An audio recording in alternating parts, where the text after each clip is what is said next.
Welcome to Module 4. In this module, we are going to learn how to add product and how to assign a category or collection to that particular product, and what are the best practices we should follow in terms of naming a product. So let's get started without wasting any time.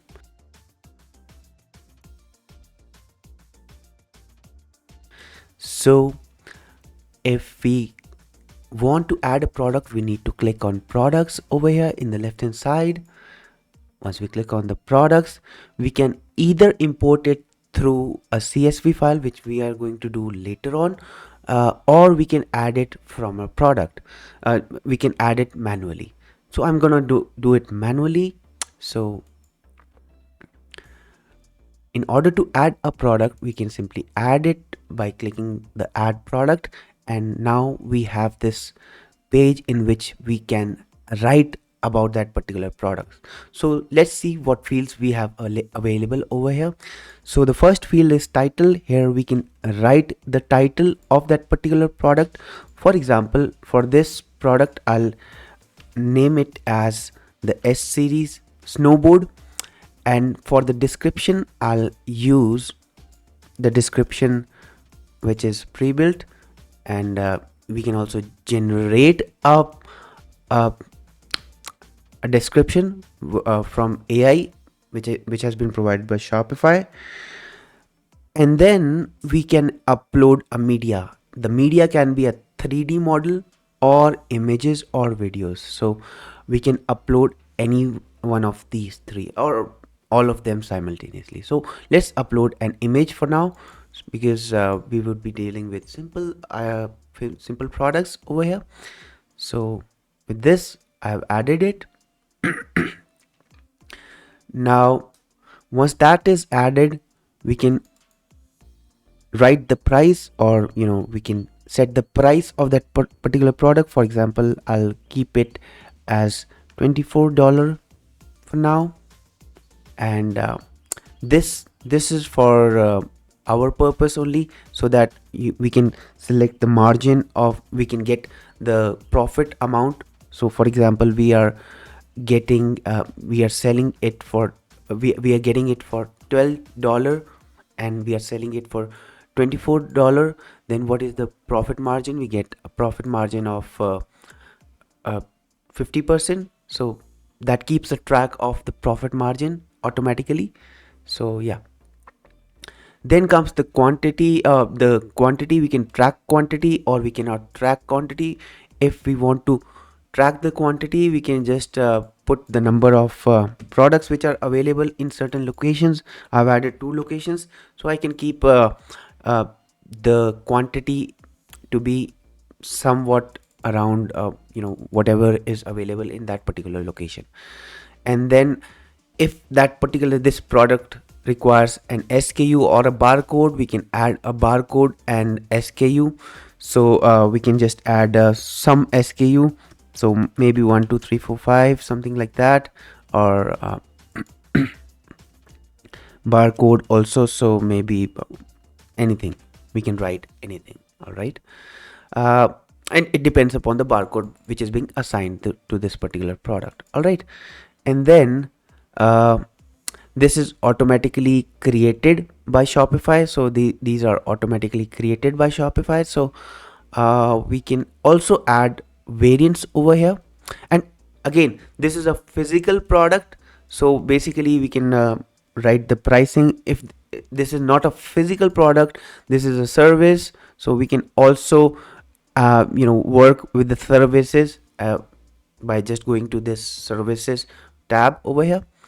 And then because this is a physical product, so I'll be using physical product, and maybe we can just write the weight of this particular product, and also other information if it is required. For example, we can also add other stuffs over here, but I'll just write the weight, so maybe 4 kg for now. And then comes the variants. In variant, basically this can be color or any other stuff of this particular product. So Let's see. If I go over here, we can add color of this product, and we can add other stuffs also. So maybe yeah, for now I'll just add color, and maybe one more option. So size. So let's see, we can add size, and yeah,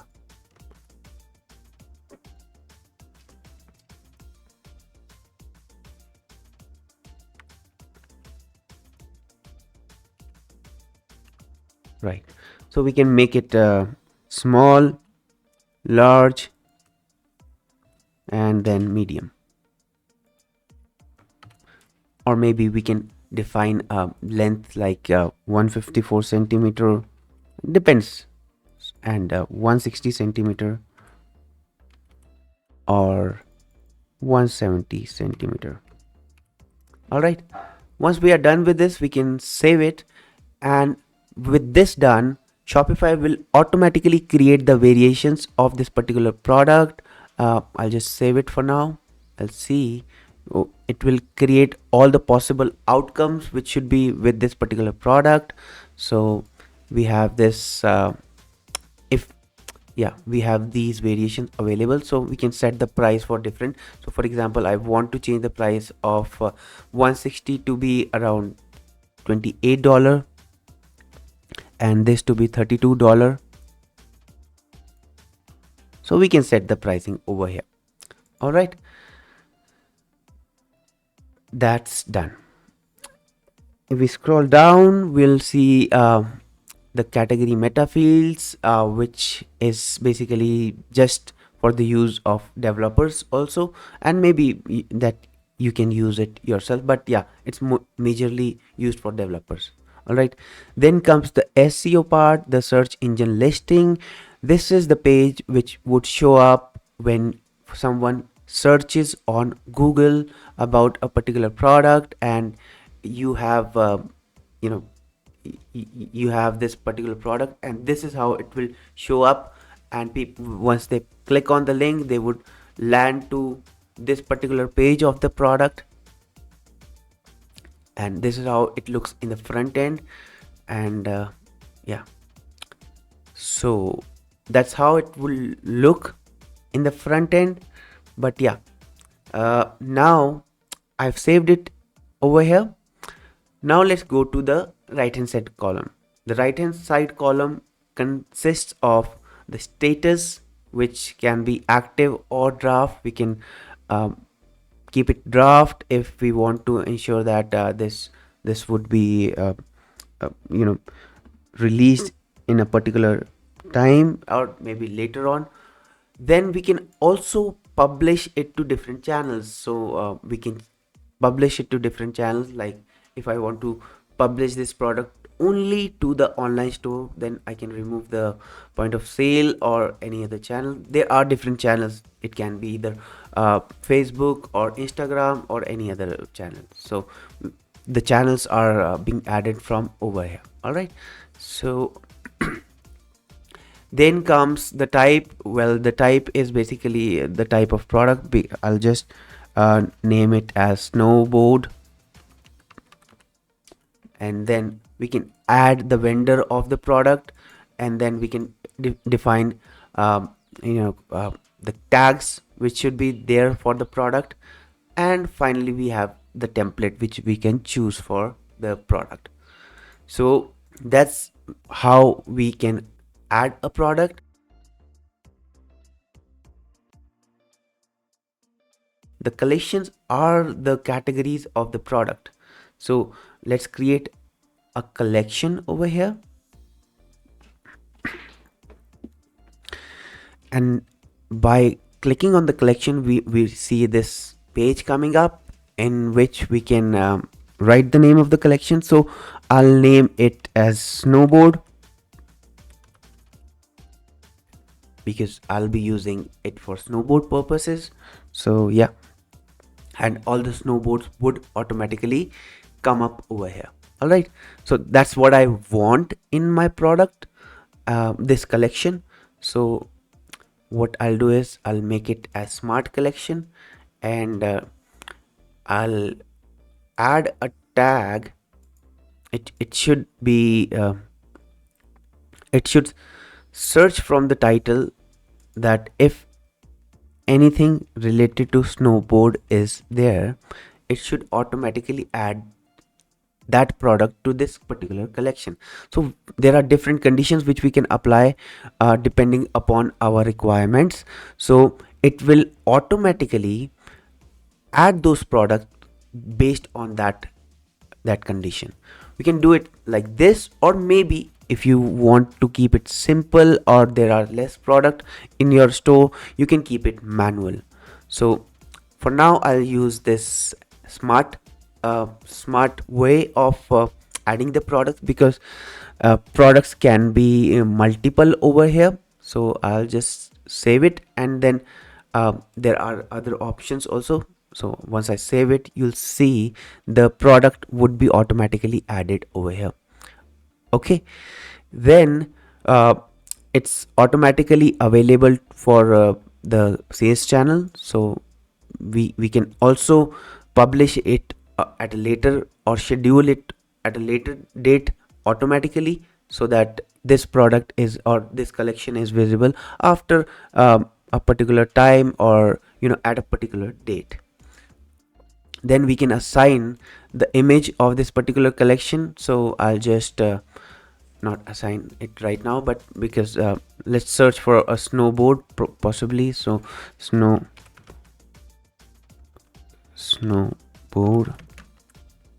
and we'll just add this image for now.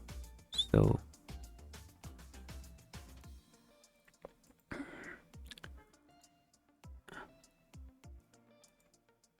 and we can add this to our collection.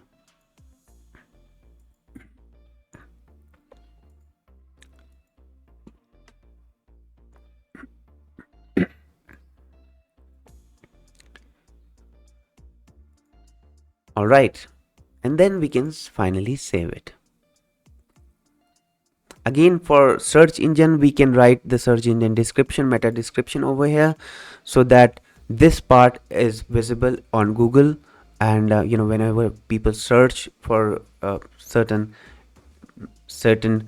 product or collection, this particular collection would show up.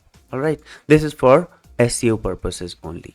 All right, so with that, we now have understood how to add a product and also how to add a collection. So with that, most of the part of the products and collection is covered. Well, then comes the inventory. We can track the inventory of our products over here, and we can add how much of the inventory is available, and without going to products and clicking on the product and then going to change the inventory from there.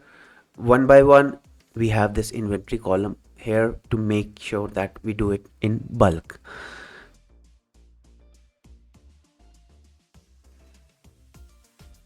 I would be adding a CSV file which would be used for which you can use for uploading. So I'll just import a CSV file,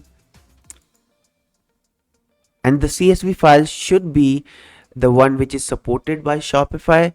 Otherwise it will not upload the products, or the products which are available in Shopify. So yeah, we can upload the CSV file. It's very simple. We can once we import it, we'll see that we can either change the order of the columns. So by that we mean whatever information should go in here, we can change. The option 1 value should be this, option 2 value should be that. So we can change it from over here. So lots of other information can be changed from over here. So we can just simply save it and then import it, and This is how we import the products in Shopify through a CSV file. So hope you understood that how we can import the products also, and also add the product manually using Shopify. And once it is being imported, I'll just close it and I can refresh it. It should have automatically added the products. I added the jewelry products for now, so that it was a different niche which I selected. So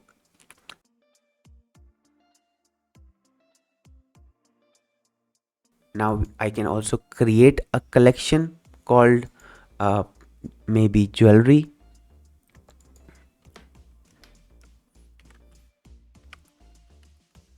So we can do a smart select, and we can either filter or maybe add, uh, we can choose from the tags if the tags are available. So let's see uh, if I have uploaded the tags or not.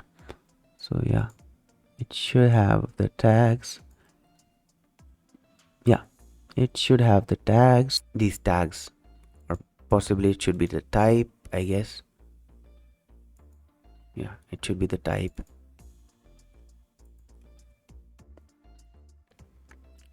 Then yeah, type should be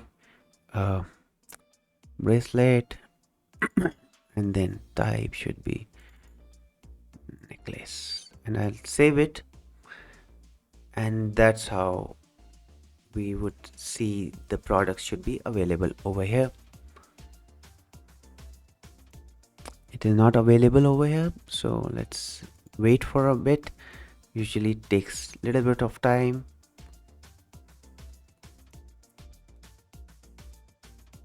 Or maybe okay, I'll have to apply this condition, because any of these condition is true, then it should show all the products. Okay, now we see all the products which are which has these types are available all over here. So that's how we import the products and assign different conditions over here. All by all the conditions, it means it should satisfy all these conditions. uh, if one of them is false, then it will not show the product. That's why it was not showing the products. So yeah, now it's working. So I hope you all learned a lot from this tutorial, this module. In the next module, we'll study a lot more about Shopify, and how to do things in Shopify. And yeah, so that's all for now.